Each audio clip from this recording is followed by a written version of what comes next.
Raise your fist together. I am somebody.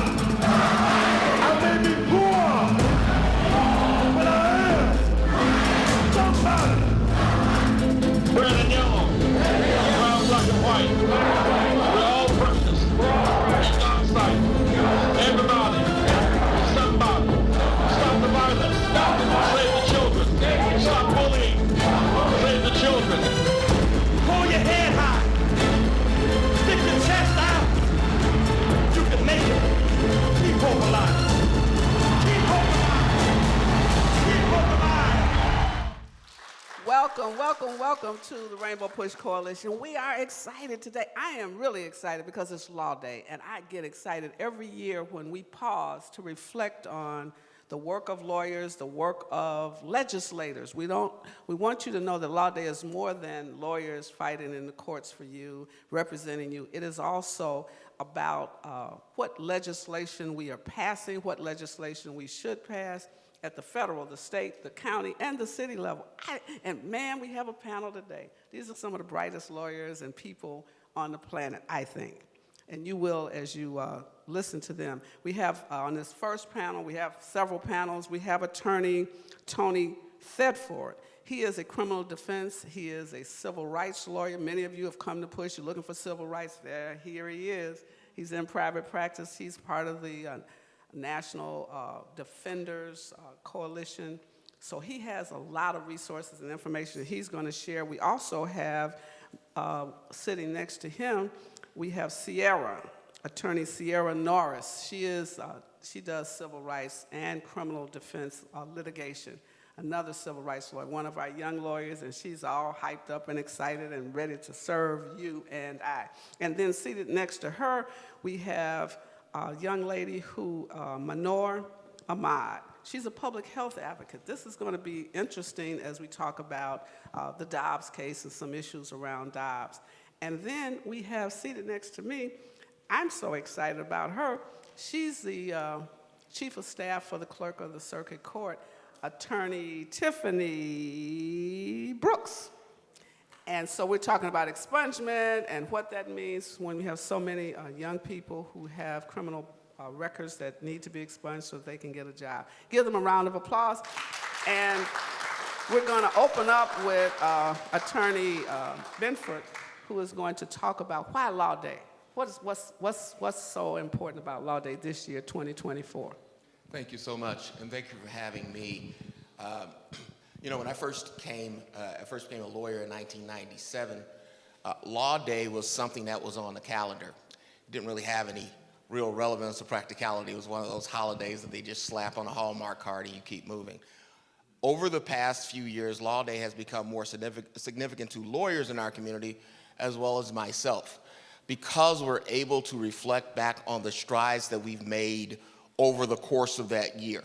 There is so much that's going on, so much negativity that's going on, but I choose to focus on the positive, the work that we do as attorneys in this community. This time last year, the Safety Act and its full implementation did not exist. In the last year, we have gone from a cash bail system to a zero bail system. Some people are against that. Some people don't see that as a positive thing. We should note the significance of it, though.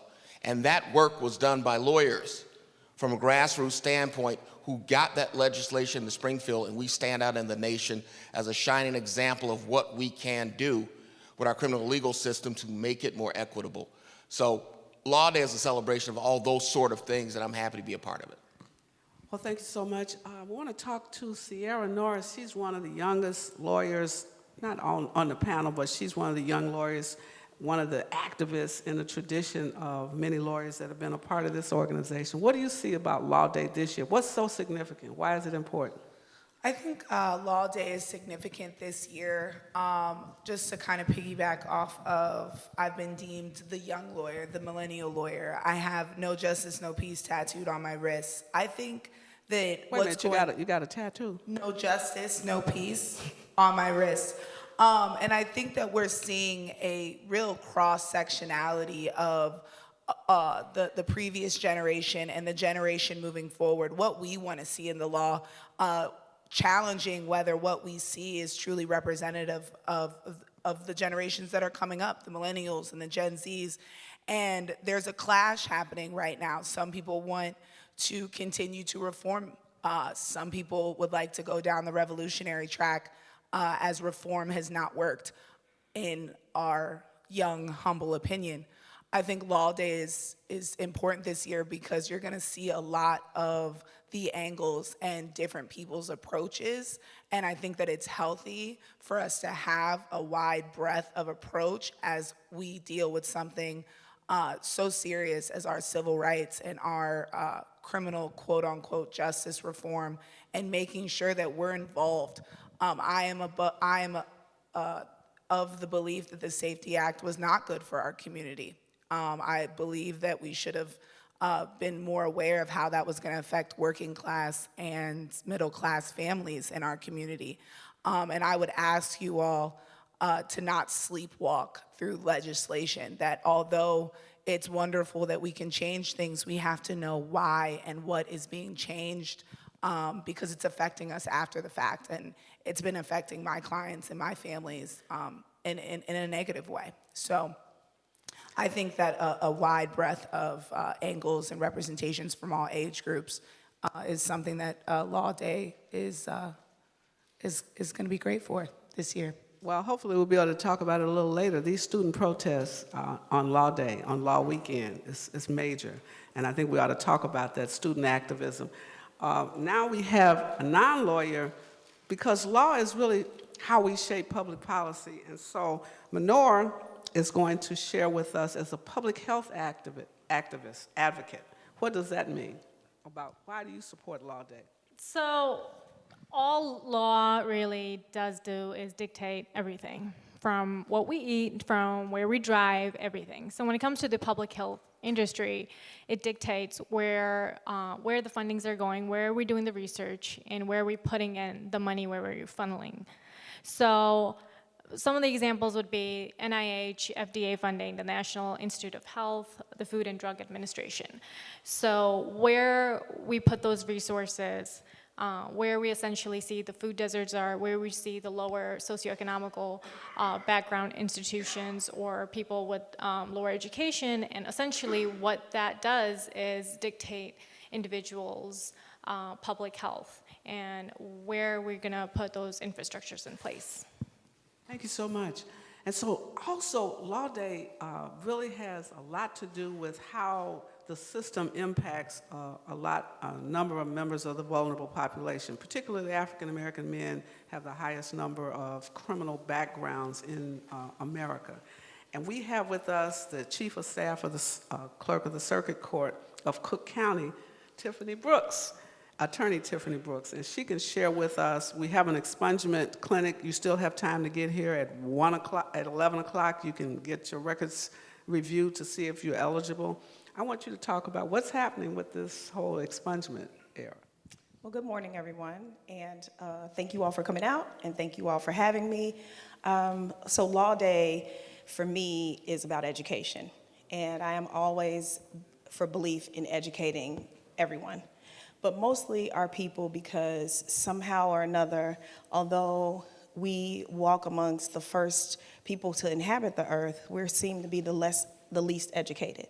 And so I want to make sure that we, just debunk that myth and become the most educated. And so Law Day for me has always been about, law for me has always been about educating others and helping others and reaching back and pulling others up and allowing millennial lawyers to build off of the legacy that Reverend Jackson built and those that came before him and stood with him, so that we can continue to empower everyone so that the system can work for us and not against us. As far as expungements are concerned, what we do at the clerk's office, so we are the keeper of the judicial record. That's what the clerk's office does. So ultimately, we are the administrative arm, and we make sure that when you step into the court, as motions are filed, complaints are filed, petitions are filed, our job is to make sure that record is properly kept. And it's available for you, as most records are. Most records are public. There are some that are not, and so that's where expungements and sealings come in. And so that those records that are expunged or sealed are not brought out into the open because the law dictates that if a court grants you an expungement, it should not be seen by the public. It's as if it no longer exists. So we keep that portion of the record from the public eye. So expungement, we opened an expungement center, or department, I should say, March 5th of this year. And basically what that does is it allows universal filing for all expungements. So if your case happened in Markham, Bridgeview, Skokie, Rolling Meadows, regardless of where it happened, you can come to 26 in California and file one expungement for all of your cases. Hopefully you don't have multiples, but if you do, you can file one expungement for all cases and you pay one filing fee. In the past, you'd have to go to the individual courthouses, pay individual filing fees, and we consolidated that. And so the clerk is very proud of that. Give them a round of applause. This is improvement. And I know some of you are watching, you didn't know that, you're listening, you didn't know that, and those of you who are here, expungement is critical. Do you have any idea how many people have records that should be expunged? No, we don't. I'm sorry. No, we don't usually keep up with who should have a record to be expunged because the judiciary decides who does and does not receive expungements. However, we do have hundreds of thousands of records. I mean, Cook County is the second largest unified court system in the entire nation. So we're only second to LA County. Wow. And we receive hundreds of thousands of filings a day. If you want to get your record expunged, or if you think you might have a record that needs to be expunged, you need to stop by Rainbow Push right now, 930 East 50th Street. Make your way here. I don't care about the rain. It's about your record. And we have lawyers here. We have the clerk of the court here. We have all of the information you need to bring to get your records expunged. We'll be right back in 30 seconds after break.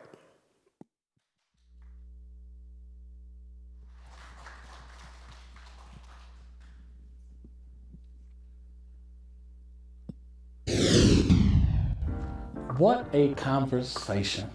Listen, it doesn't matter how often or how many Saturday morning forums I experience.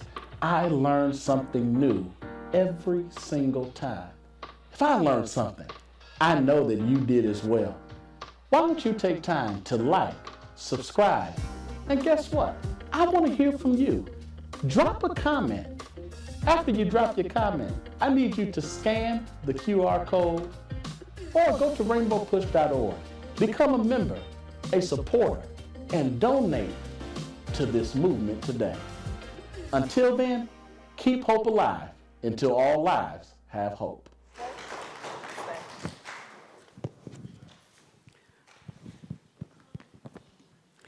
Welcome back. We have been joined by Alderman William Emanuel Hall of the 6th Ward in the city of Chicago. And we're going to continue as we talk about Law Day. I know you have some opening remarks and thoughts about Law Day. You are now a alderman, which means you are passing or introducing legislation in the City Council of the City of Chicago. Alderman Hall. Well, first of all, it's good to be alive, and it's good to be back home in the place where so many great people have been blessed. And even though he's not here, can we clap our hands for Reverend Jesse Lewis Jackson, our forever leader? Come on, y'all, our forever, ever leader. And we love him so much. And so, wow, speaking of Reverend, look who just came in the room. We just spoke you up, Reverend Jackson. Oh, come on, y'all, let's show Reverend some love. We love you. You just literally spoke him into existence. And Dr. Wilson, one of the things that I've had the honor to do is to serve in the 6th Ward in Chicago. But sometimes one of the biggest barriers we have is not necessarily job creation. Chicago is hiring, whether it's city government, all over the city, people are hiring. But one of the biggest barriers is simply just excluding those who really have done their due just time in an unjust system.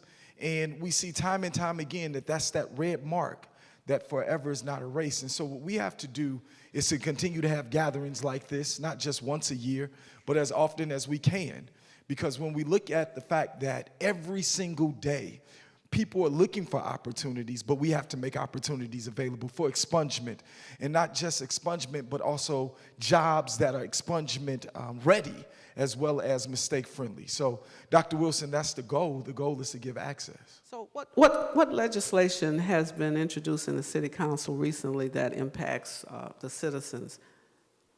Well, legislation-wise, there's a lot of legislation. We just moved $1.2 billion to ensure that development happens in every part of the city, especially black and brown neighborhoods that haven't had cranes or buildings in the sky in a long time.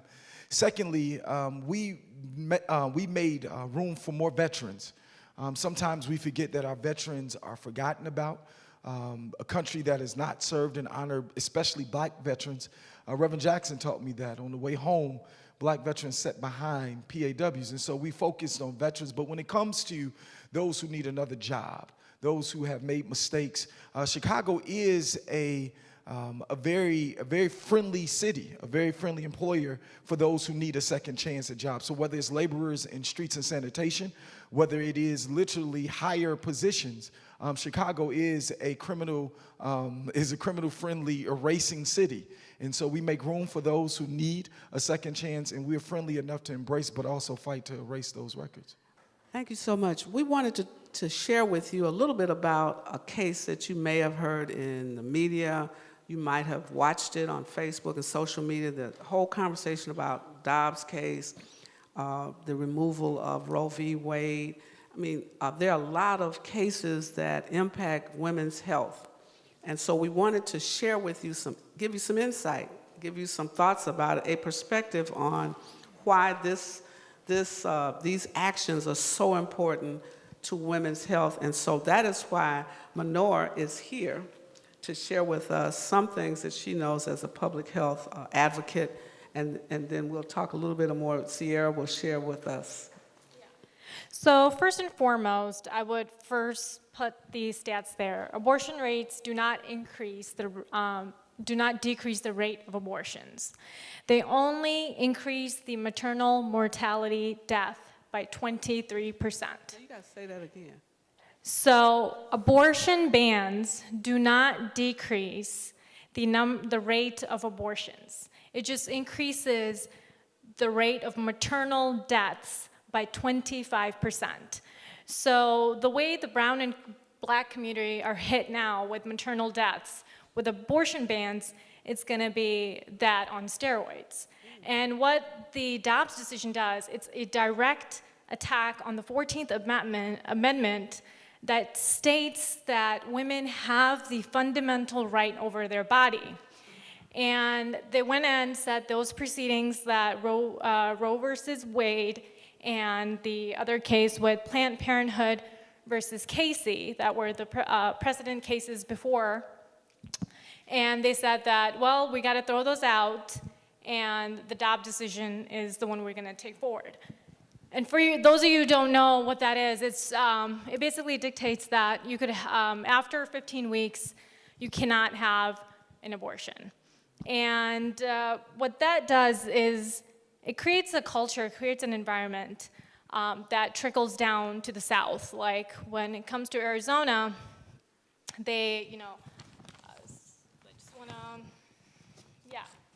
So it was 1864, the law that they adopted when it comes to the abortion bill. And 1864, slavery still was in practice. And the fact is that you were taking a law that where women had no rights, they couldn't vote, they couldn't own property, they couldn't do anything.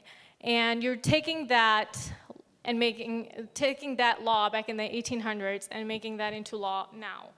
So those are and what happened is the governor there, she was a Democrat, and she said that there's no way that I'm gonna allow this to actually take place in, my hometown. And she just won her election by 300 votes.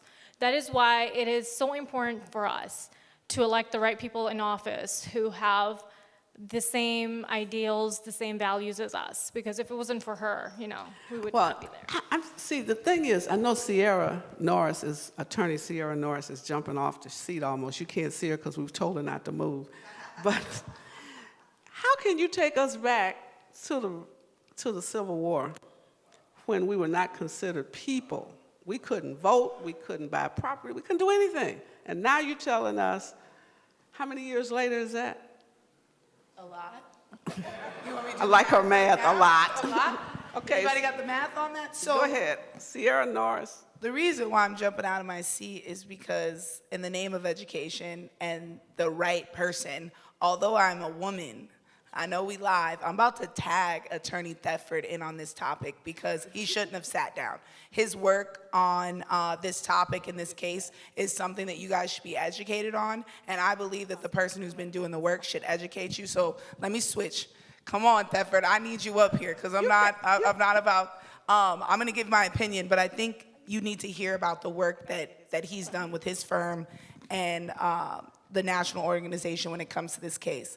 As far as the civil rights go and them taking away rights, I can speak on that a little bit. I'm an activist, if you can't tell.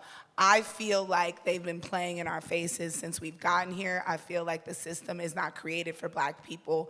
I feel like taking away a woman's right to decide their body is just a warning shot on what they're going to continue to take away from the citizens in this country. The people in power are detached. So, attorney, I know you. Go ahead. I mean, you called him up here. Boom, Theo, take it. You're changing the panel on me, so we're gonna let. You asked about Civil War now. I know. Thank you so much. You're Give her a round of welcome. applause. We got Attorney Thetford, at her request, back on the panel. You need to hear it. When there is a problem, as lawyers, we have to seek a solution to the problem. We can certainly wax on poetically about what the problem is and how unfair that problem is, but what is our solution? I am involved with an organization, the National Association of Criminal Defense Lawyers, which is what it was just described as, 10,000 lawyers nationwide. Sierra is a member of that organization as well. What we did 3 years ago, we saw Dobbs coming long before it came. We saw Dobbs coming because President Obama was not allowed to appoint Merrick Garland to the Supreme Court. The trickle-down effect of that majority was to put in place what they wanted a long time ago, which was to kill a woman's right to choose. What we have done with the organization, though, is that we have hundreds of lawyers around the country that are willing to respond to prosecutions of people who are having abortions. It's beyond just the losing the right to have an abortion. People are being charged in some states, like Alabama, with murder, first-degree murder, for making a choice that they made legally 2 years ago. So again, lawyers have galvanized, just like when there were civil rights violations in the 40s, 50s, and 60s, and people like Reverend Jackson, Dr. King, Thurgood Marshall, and all those people galvanized for that civil rights moment. We're doing that now on a national level with the Association of Criminal Defense Lawyers, really driven by the women of our association who are directly affected. And I stand in support of them as we continue on this fight. So there are resources available, and there is a fight. We don't take this line down, and those people that lead the way are lawyers. Thank you so much. Back to you, Sierra. Oh, hello. You want my opinion on? One of the reasons why I wanted Attorney Thetford to come up here is because I think that there has to be balance. I do believe in balance, albeit I'm not on that side. I think that lawyers have championed the push in civil rights in this country for so long, and we are on the front ends. Reverends are on the front end, lawyers are on the front end. But what it seems to be is that when we take 3 steps forward, they force us to take 5 steps back. And in my lifetime, I don't want to be a part of that cycle. And I hope that watching people in power who are disconnected to us and reinvigorates us and our generations to get involved. However that looks like to you, I'm not going to micromanage it. But while we have the lawyers on the front end hitting it on the legal side, we need to be out in these communities and being very vocal about what we stand for, what we're going to accept, and what we're not going to accept. And I think that the peeling back of women's rights is going to affect people in disadvantaged positions if we don't get on the side of the right side of this now. Thank you so much. I want the last 15 seconds to go to Ahmad, because she really is what you just talked about, Sierra. She's the one that is organizing women and people on the ground while lawyers are fighting in the courts and Reverend Jackson and others are marching and lifting this up. What do you see? Yeah, I think that this is something that we need to get at every dimensions when it comes to, you know, people like Reverend Jackson, people like Sierra, people like me. No single situation here is isolated. We need people in all corners to really attack it. We gotta go to break. We'll be right back. Give the panel a round of applause.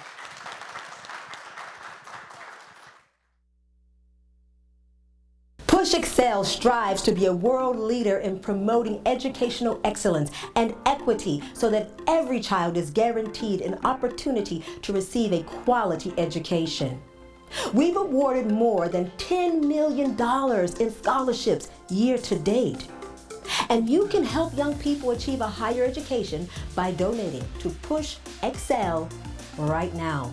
Wherever you are, you can support our students as we keep pushing for you.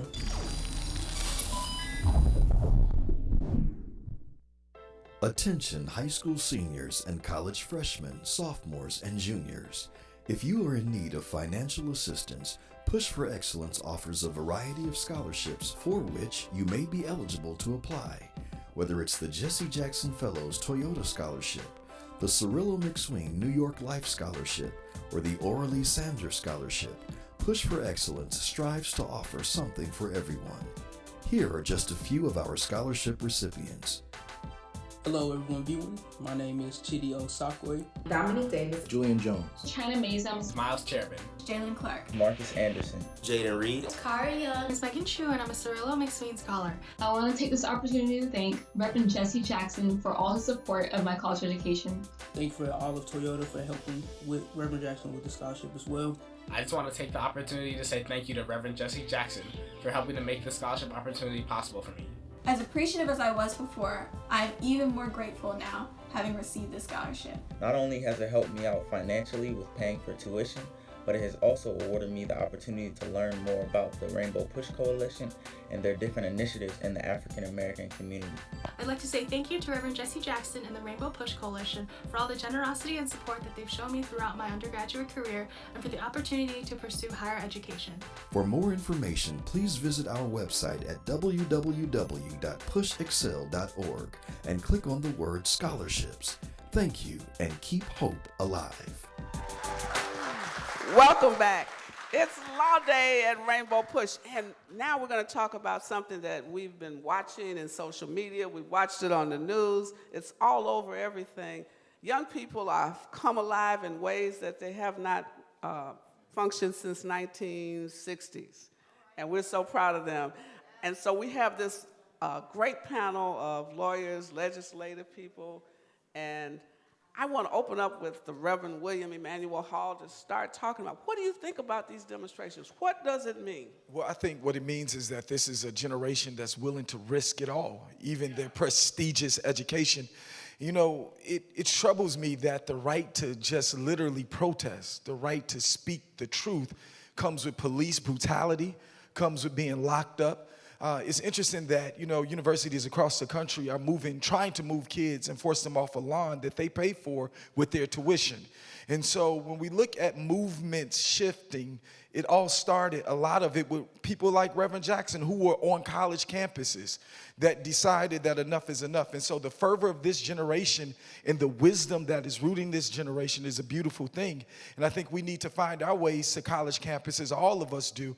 And for some of us who've graduated from universities or were on universities 40, 50 years ago, I think it's a good rallying cry to come and encourage, bring sandwiches to the students. But we need to fight the system that is causing people to be afraid of living in their freedom and the amendments that we supposed to be protected by in this country. To speak the truth means that you are canceled? No, not exactly.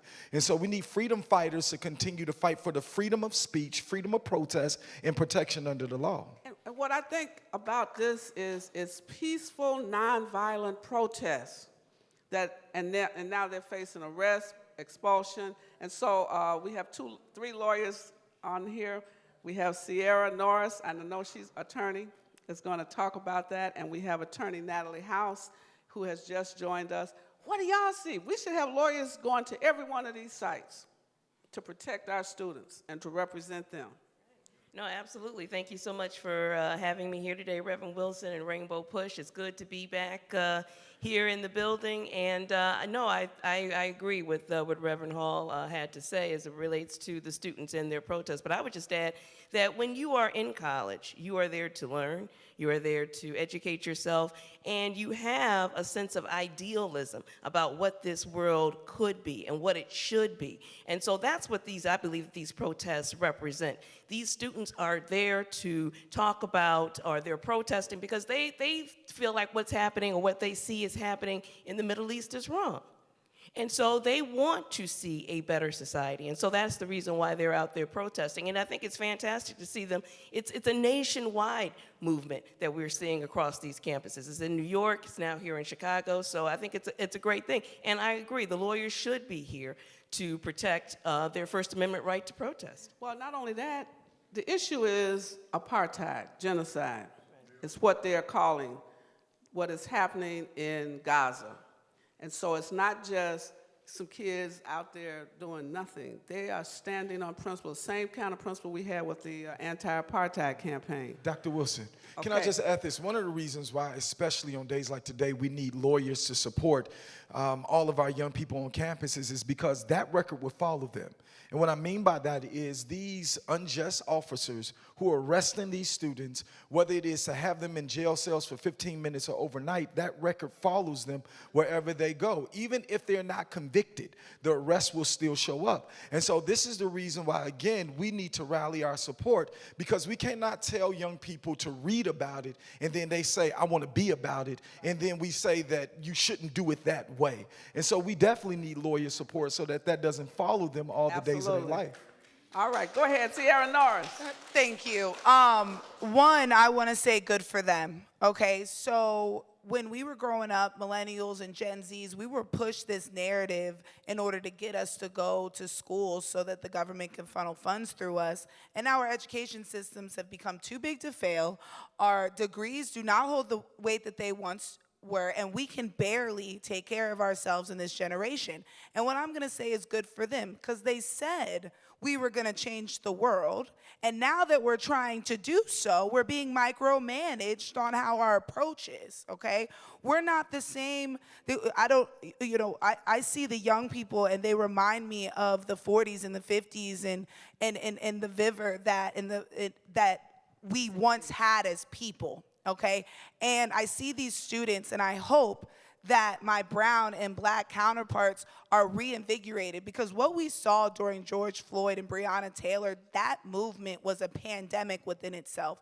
And we saw that if given the time, resources, and ability, that we would stand beside our neighbors under oppression and that we would show up for them. The problem is that now that everything's reopened, we are in a recession. We can barely make ends meet. So if we can't take care of ourselves, how can we take care of one another? So I champion those young students for doing what they're doing and sparking this protest, because it's similar to what happened in George Floyd. The protests here in America sparked protests in Paris because of social media, because of the immediacy that we can connect with one another. And I would just like people to remember that we still have a fight left, and good for them. And I'll end, because I want to make sure everyone gets a chance. But everybody always wants to talk about peaceful. Why it gotta be peaceful? I mean, they're not peaceful with us. How are we supposed to match?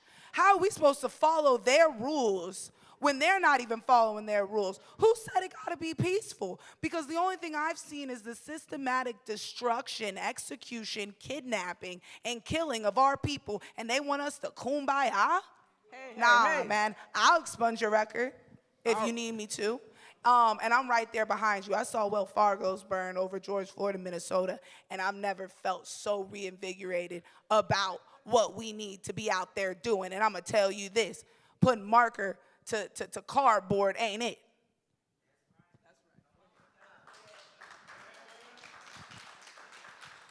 You know, there is this idea of revolution but there's also the reality of evolution. What we have seen, and Reverend Wilson said it a moment ago, it wasn't just back to the 60s or 70s and marches led by our esteemed brother, Reverend Jackson. As Sierra said a moment ago, the Floyd movement was interesting because, first of all, you didn't have college campuses open back then because of the pandemic. Everyone was home. Second of all, that movement was a rainbow coalition of individuals who saw injustice. We're saying the same groups of people on college campuses. However, what people should note is this, and I am not urging restraint or caution as much as I'm urging common sense. There has to be leadership in terms of the protest and a direction as to where these protests are going, because there has to be an end game. Now, as to another issue that was raised about legal representation, there's an organization founded right here in Hyde Park in the 30s called the National Lawyers Guild. Volunteer lawyers who are at these protests right now wearing green hats. There are hundreds and hundreds of volunteer lawyers in this city alone, but nationally this organization has existed in order to protect the rights of those protesters. They are reporters, they detail incidents, and we go to court and we fight and defend en masse groups of protesters. So that resource does actually exist, but there's always risk in protest. And so again, the decision has to be made whether that protest is for to get recognition or temporary, or is devoid of a plan. And if there is a plan, the power of young people to change things is immense. Again, the Safety Act came after George Floyd. All the legislation in Springfield that we have been fighting for years came quickly after George Floyd, after his sacrifice, after the protests that we saw, there were results. So if the protests are focused, things get done. I want to speak to another organization, though, as it relates to Your mic is not on. Oh, thank you. I wanted to speak to just about another organization, or two organizations really, that are working in terms of helping with expungement, which we're having here today. That is the Cook County Bar Association, its foundation, as well as the Westside Justice Center. The Westside Justice Center Executive Director is present here today. We are here today at PUSH. We will have lawyers present. We will have the Westside Justice Center present. We'll be taking fingerprints of people here today, and we will be starting the expungement process for anyone who is here today at 11 o'clock and in line by 12:30. So in terms of lawyers helping out, in terms of if you get an arrest and the arrest is, and you get arrested and your case is thrown out, you can have your record expunged. So I want to just talk about, the things that some of the other lawyers that are doing. And Cook County Bar Association has been around since 1914 and was founded right here in Chicago. Maybe not in Hyde Park, but right here in Chicago. You know, Dr. Wilson, one of the things that we have to also consider is the fact that policies is what's causing a lot of pain. And there are a whole lot of policies, i.e. ordinances, small town, mid-sized, big cities that are saying if you protest, we will put you in prison.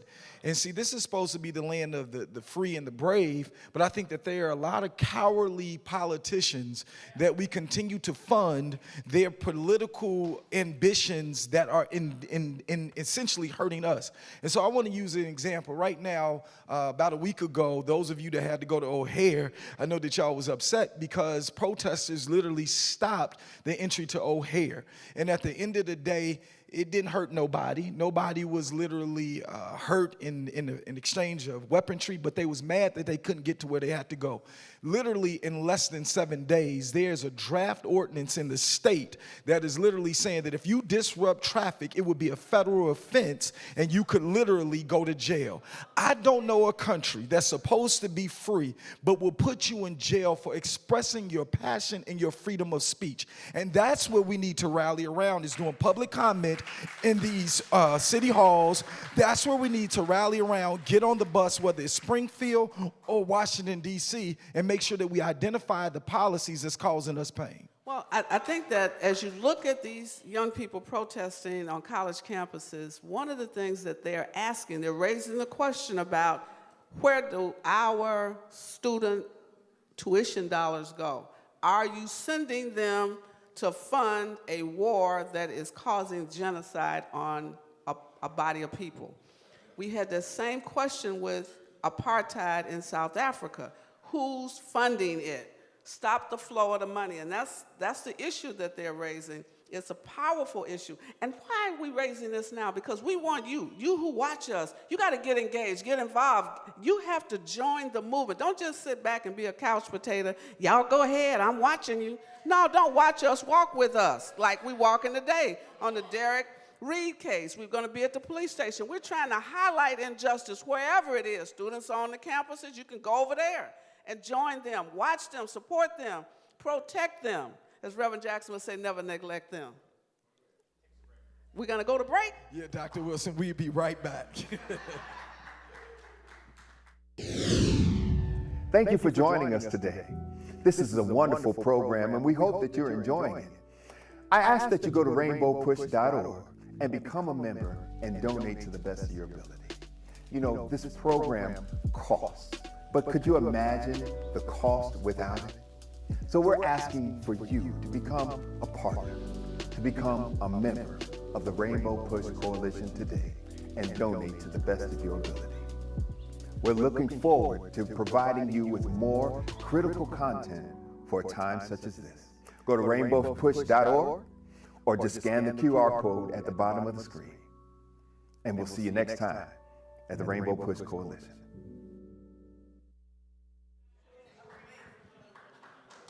Welcome back. Every time we go to break, we just add one person. You know everybody up here except for Professor Robert Starks. This is our resident historian. And there's so much about Law Day we can't get into because we don't have the time. But Bob Starks, you're a historian. You've been around, you know everything. And so, a lot of stuff. What do you know about what's happening? You've been a professor at one of the universities, Northeastern University here. You've seen student actions. What do you see as you look at the landscape of laws today? What's happening? As one of the leaders of the anti-apartheid movement in Chicago, I see a similar kind of thing coming about throughout the country in Chicago, so and around the world. I think it's going to move from the United States to Europe and Africa and Asia, just as the anti-apartheid movement did.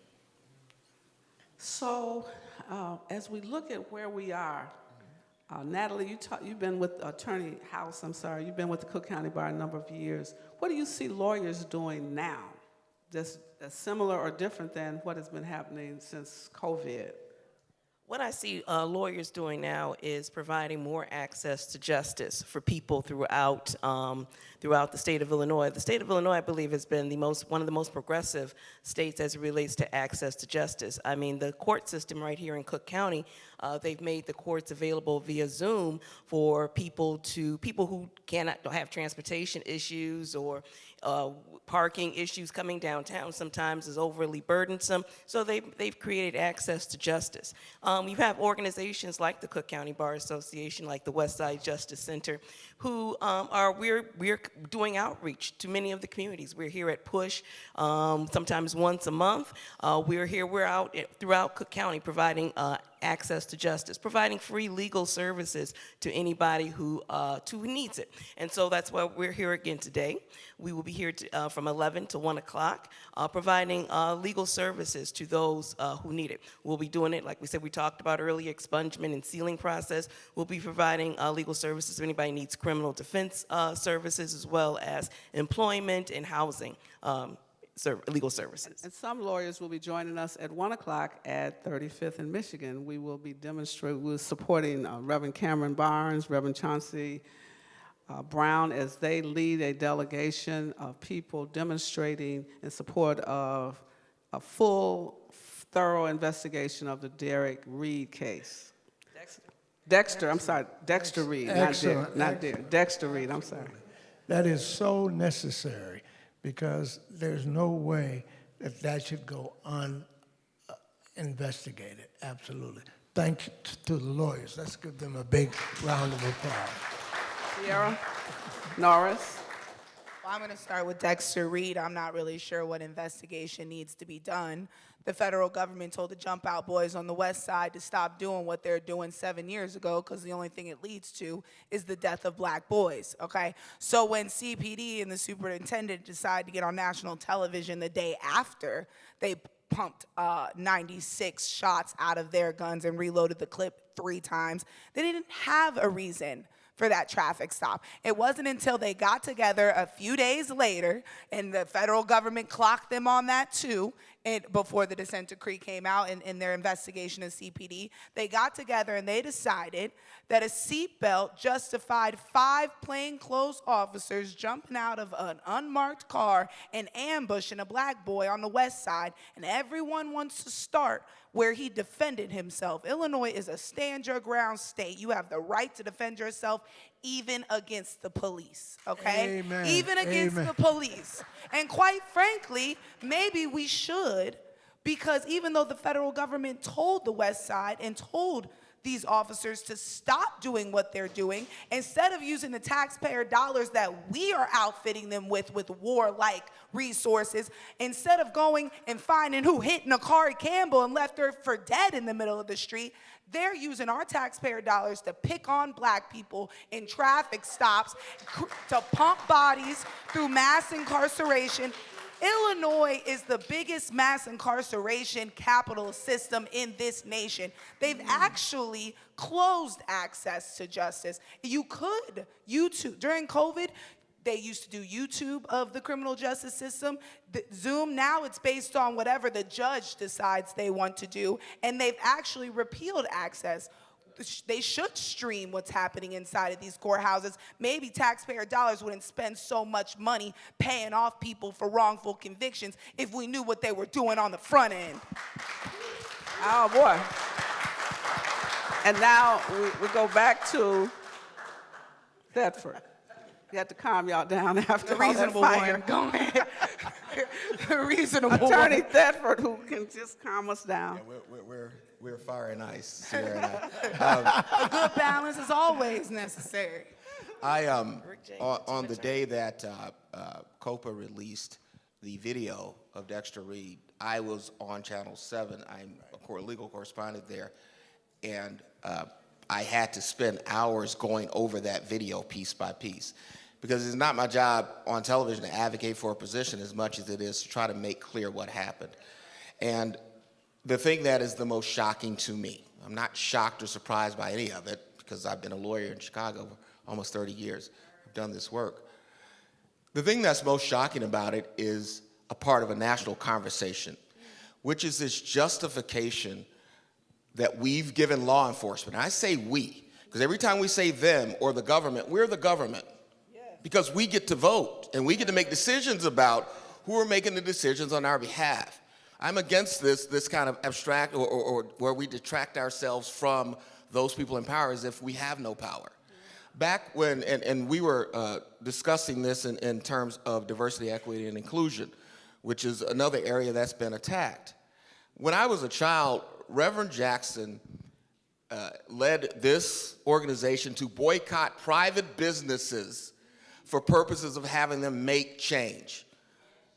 The rulings by the Supreme Court that affect affirmative action and diversity, equity, and inclusion do not preclude private businesses, which are the larger drivers in this country, to keep those policies in place in order to make the field equitable. If that doesn't happen, we shouldn't be spending our dollars there. It's as simple as that. We do have some power to affect these things and affect change, at least in a practical, boots-on-the-ground way. In terms of Mr. Reed and this young man being shot, we've gotten to the point where we have held police officers to the standard as if they're a protected class in society. And if one of them is attacked, and if this young man fired out of his car and shot that officer, we see it on video, he did it, does that justify the execution of this young man? And that is the problem. Unloading 96 shots at an individual, many of those shots when he was out of the vehicle with his hands up. That action was over. We don't allow police officers then to be judge, jury, and executioner. They have a job to do. You stop the fleeing felon or the suspect and you take him to jail. So again, we have to change the narrative in terms of how we look at policing and their rights as opposed to the rights they're supposed to be protected of ours. Yeah. Well, Attorney, my question is, when will we get to the point where we make the policemen pay for their injustices rather than the city and the city council? You know, police officers do have to pay punitive damages when they're sued. That comes out of their money. It doesn't come out of the city's money. So again, there are mechanisms in place right now to try to make them pay. Again, the decision makers in these cases, the juries that sit in these cases of regular citizens, they can force them to write that check. Again, we do have power if we show it within the mechanisms that are in place right now. Yes, we need to expand them. Yes, we need to move forward. But we're not waiting for that day to do that. We can do that now, and we are doing that now. So again, I encourage each of us, there are ways to make them pay. And if you're selected and you sit on a jury and you find against that officer, also make him pay, not just the city that he works for. But police are broke. They don't have any money. Have you all ever tried to sue an actual person? They don't have anything for you to take. So what it comes down to is that our taxpayer dollars are trying to make a family whole for something that could be avoided. Dexter Reed should still be alive. We shouldn't start where he shooted. We should start where the police, now they want to cloak themselves in the chaos that they created. They're not even fired. But his little brother, who was upset a couple of days ago, who accidentally touched a cop, was arrested for aggravated battery, and I represented him at the next day at detention court. But those 5 officers who pumped bullets into his brother while he was on the ground, they're not even, what they do? They lost their job. Are you still paying their pension? My question is yeah, there's things that can be done, but are we just running around in circles? And then affirmative action, they want to take that away. But they just signed a bill to ban TikTok and send like $32 billion to Ukraine. Can our communities have our reparations? Can we have the money? Can we decide where our money is going and how it's going to be spent? Can we stop saying, hey, stop using our taxpayer dollars to outfit these police with military gear and to clean up their messes? Stop talking about being hard on crime. Be hard on education. Be hard on healthcare. Be hard on bringing opportunities into the communities, because that is what directly eliminates crime. They don't want to eliminate crime. It's become a capitalistic entity. And in America, if it makes money, it's more important than anything else. Thank you. Well, Reverend Barnes, I see you've joined the panel with us. Just slightly. I'm sorry? I was going to say, we as lawyers, as you see, we have our work cut out for us. And that's why I think it's so important that we are here in the house that Reverend Jesse Jackson built, because I think Reverend Jackson is just a really great inspiration when it comes to fighting. I mean, here he is. I don't know how long you have been doing this civil rights work. You've been doing it for over 60 years. You're retired, but that shows the commitment that it's going to take in order for us to make this society a little bit more just than what it is. Because once we get one thing taken care of, like we got the Voting Rights Act and the Public Accommodations Act in the 1960s, then they come back with us with the war on drugs, right? And then in the 1990s, the war on drugs really is Jim Crow Part 2, right? And so it's the criminal justice system. And now in Texas and Georgia, it is also, they're trying to take away our right to vote in those states as well. So there's always going to be a fight for us to do, and we as lawyers are here to be on the front lines to help and with that fight. You know, Attorney House, I'm very glad that you mentioned that, because even with this attack on voting rights, just very quickly, what's going on with the 8th Circuit Court in Arkansas, our voting rights are very much so under attack as we speak, like right now. But we don't have time for that particularly. I hope that we will do a forum soon regarding voting rights as a whole. But I want to go back to a little bit about what we talked about with the chronological order of events.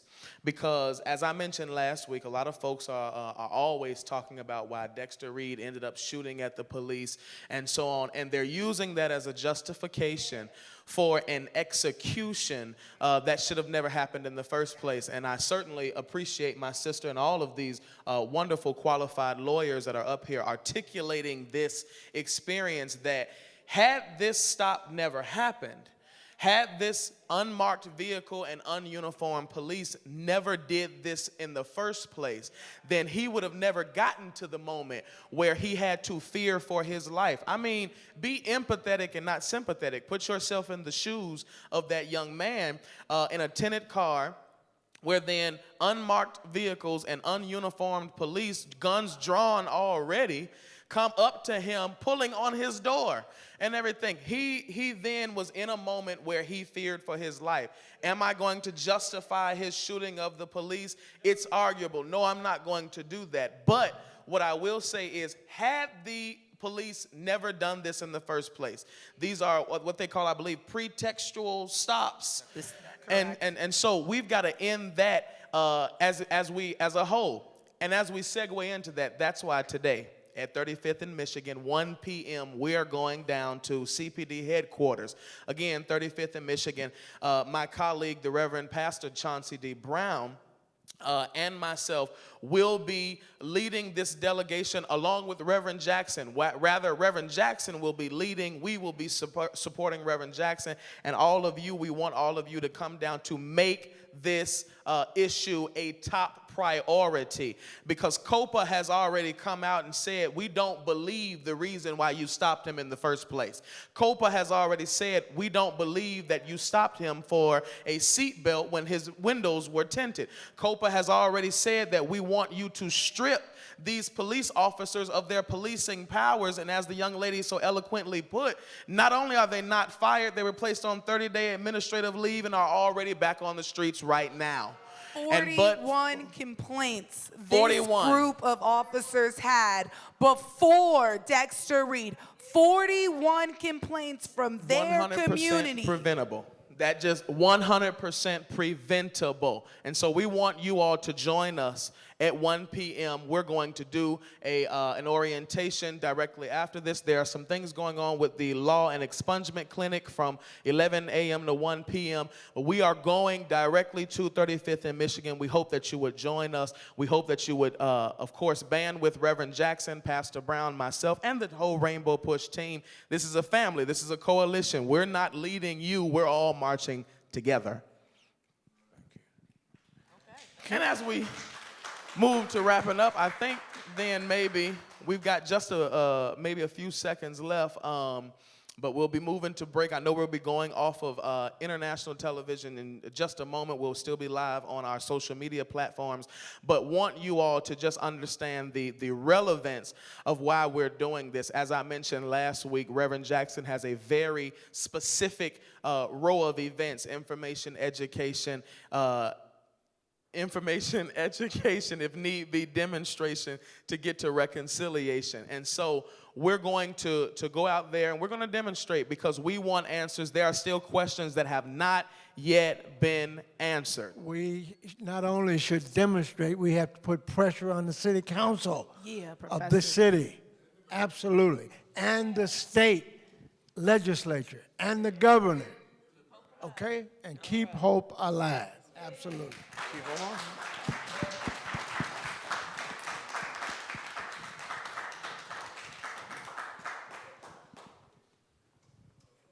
So we're off network television, but we're on Instagram, Facebook, and YouTube Live, so we can keep this conversation going some before we break. I invite all the lawyers to come downstairs and volunteer and help us with the expungement. Thank you. All right. Hello again, everyone. I want to just reintroduce myself. My name is Natalie House. I'm with the Cook County Bar Association Foundation. And I've also got with me today another fabulous high-energy attorney, Attorney Tanya Woods. She's the executive director. Tanya, come on up here, please. And she's executive director of the West Side Justice Center. Today we are here with a group of fantastic lawyers who will be providing free legal services to anyone who is in line by 12:30 p.m. So in addition to myself and Tanya, we've got the fabulous Ava George Stewart, an attorney. We've also got Ms. Chandra Smith here from the Legal Aid Society of Chicago, and as well as some other lawyers, Michelle Luckett, Arthur Haynes, and Lauren Jones. So please come on down. Please be in line by 12:30 a.m. 12:30 p.m. Excuse me, and get the expungement process started. If you don't have an expungement issue, you have just a general legal question, we also have lawyers here that'll help you out with that. So thank you all for being here, and we hope to see you guys between 11 and 1 o'clock p.m. today. Thank you. Thank you. I'm sorry. I just, my mic is not on. Let's switch. We're done? We're in good shape. Okay, lights okay. We're going to go to edit and put this all over the world. Thank you.